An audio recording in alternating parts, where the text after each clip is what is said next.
Tahu nggak sih profil timnas Maroko di Piala Dunia 2022? Skuad bertabur bintang dari klub Eropa. Timnas Maroko bisa pede menghadapi Piala Dunia 2022 di Qatar nanti. Sebab timnas Maroko di Piala Dunia 2022 Qatar dihuni oleh pemain bintang di klub top Eropa. Mulai dari Achraf Hakimi, Hakim Ziyech, Nosir Mazraoui, Yacine Banua, Youssef N'Sheshri, hingga Munir El Haddadi. Bakal sangat diandalkan tim Singa Atlas.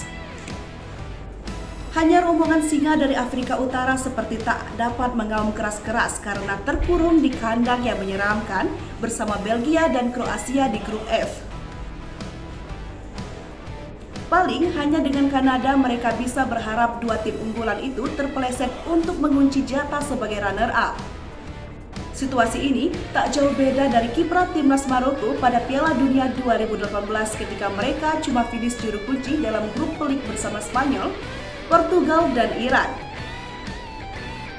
Pergantian pelatih secara mendadak 3 bulan jelang turnamen akan menjadi tantangan besar lainnya jika timnas Maroko ingin mengulang sejarah. Prestasi terbaik Singa Atlas di Piala Dunia adalah mencapai ronde 16 besar di Piala Dunia di tahun 1986. Untuk info lebih lanjut, kalian bisa baca di sribuku.com.